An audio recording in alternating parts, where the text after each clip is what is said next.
I'd like to ask my colleague, Vinjiro, to come up to the stage for the next session, please. Thank you.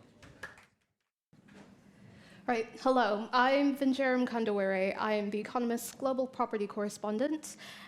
Thank you for joining us at this session on greening the built environment, where we'll be uncovering what can be done to make the commercial and residential property sectors more sustainable. I'm delighted to be joined by Ellen Corfield today. She's the Chief Executive of Business and Commercial Banking at Lloyds Banking Group. So thank you for joining us. Thank you for having me. Ellen, could we start off by could you give us a bit of an overview of the commercial and residential sector's entire carbon footprint? You know, how big is this problem? Yeah, the scale of this problem is quite big. 25% of greenhouse gases are generated by the built environment. So when you look at that, you know, 21% of it is residential homes, of which there's 28 million in the UK. An area that we've been focused in is social housing. So of that 28 million, about 5 million of them are social housing, of which there's about 1.8 million that have an EPC that is below C. So we know we've got to tackle there a particular challenge. One of the things that we are really facing into, though, for the UK, which is quite unique, is we have got some of the oldest buildings and some of the most energy inefficient buildings as well. So when you compare us across Europe as an example, we've got a particularly pressing challenge ahead of us. Yeah. And one thing that I wondered is, first of all, Lloyds is a bank. Can you tell us why this falls under your remit and what you're doing to tackle this challenge? Yeah. So we redefined our strategy just over a year ago now. And at the heart of our strategy is helping Britain prosper.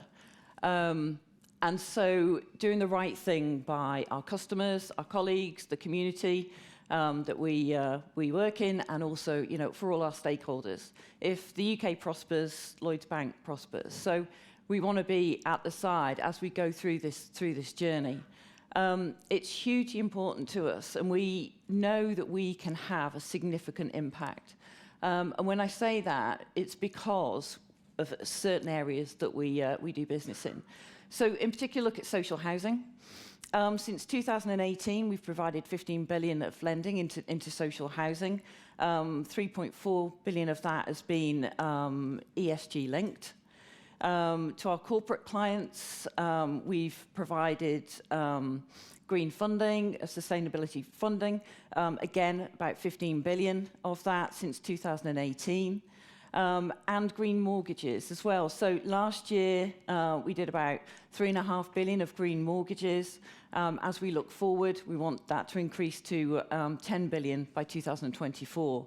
So we play a pivotal role in certain sectors that we know we can have a huge influence on. And what actually is a green mortgage?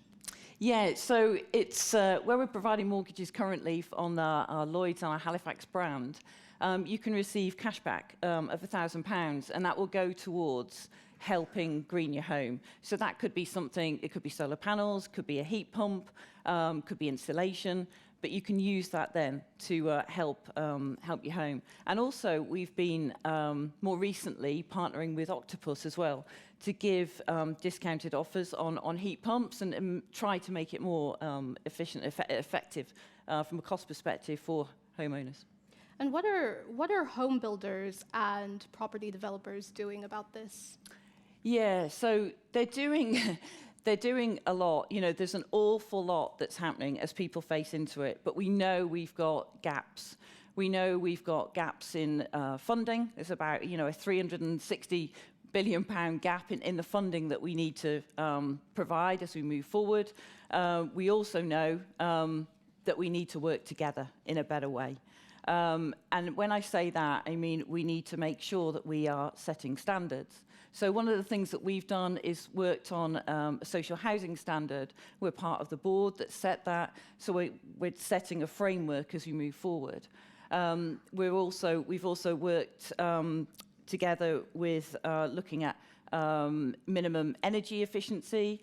We really need to start that in the non-domestic space. There aren't guidelines there at the moment. That's somewhere where there needs to be, more help, more focus for commercial properties in particular.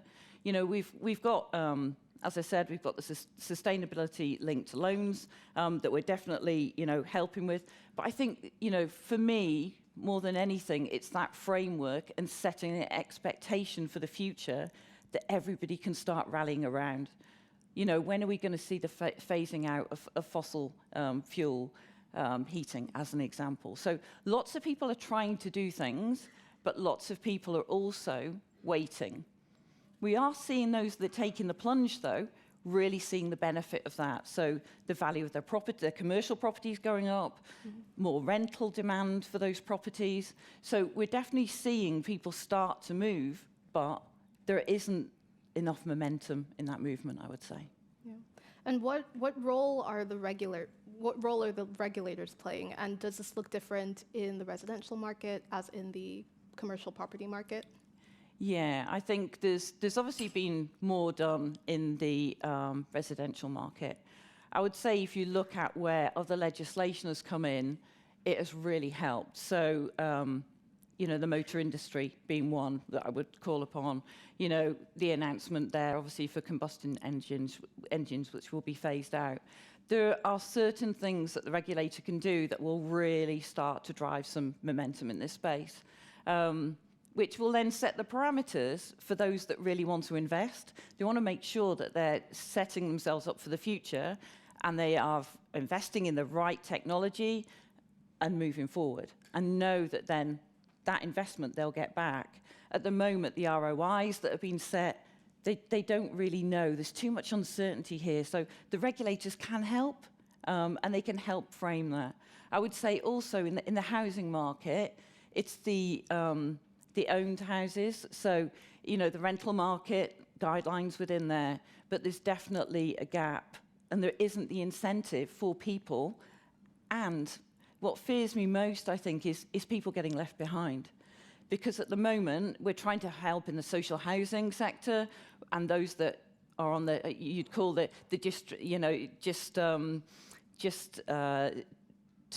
transfer over. But I think I'm really fearful that people are going to be left behind because there's going to be a gap in society of those who can afford it and those that can't. So part of the, of our purpose is to make sure that people aren't left behind, businesses aren't left behind, and that we can all join this together.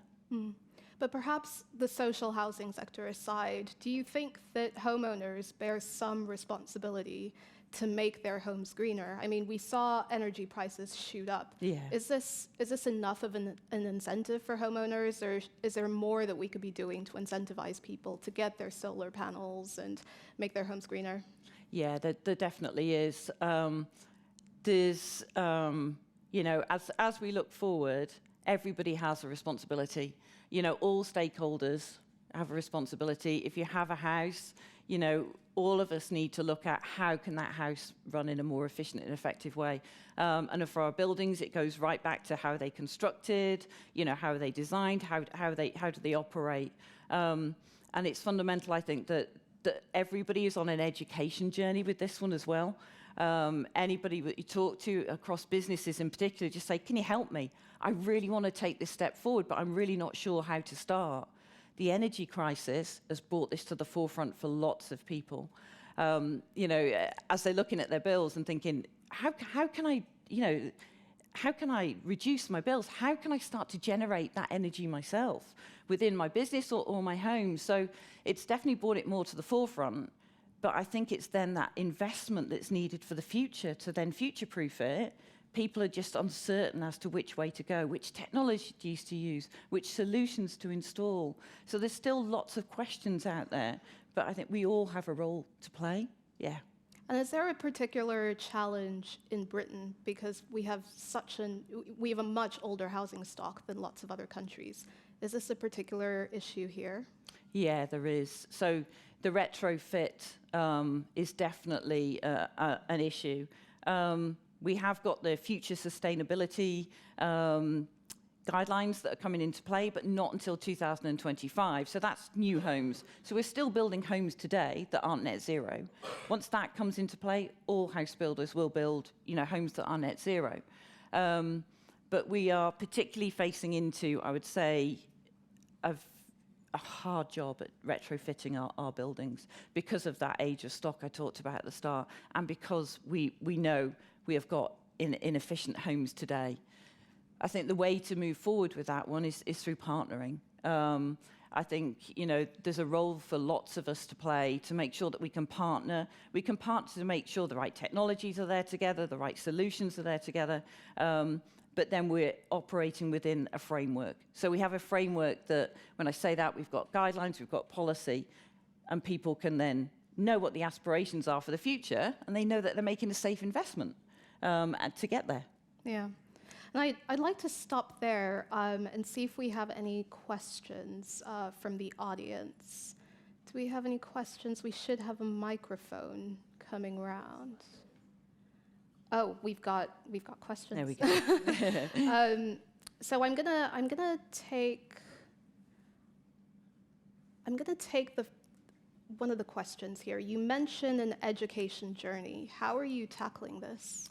Yeah, so we have got a home hub on the Lloyd's website, which has got lots of different information for how to help with your home, how to green your home. As well as that, I talked about the partnership we've got with Octopus.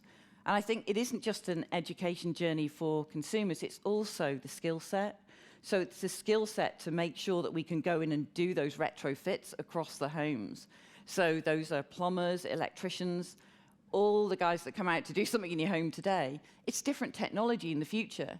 So we've been working with Regeneration Brainery, who are looking at how we can get young people into construction or property jobs, or how they can come in and make sure that they've got the right skill set for the future.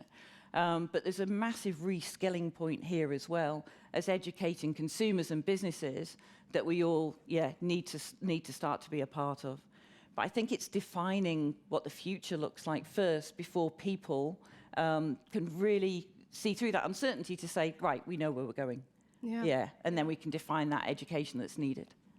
And there was a question about the changing requirements around the built environment. I know that I think it's Saturday, from the 1st of April, that EPC rating requirements, being enforced, risk of fines for buildings that fall below a certain requirement.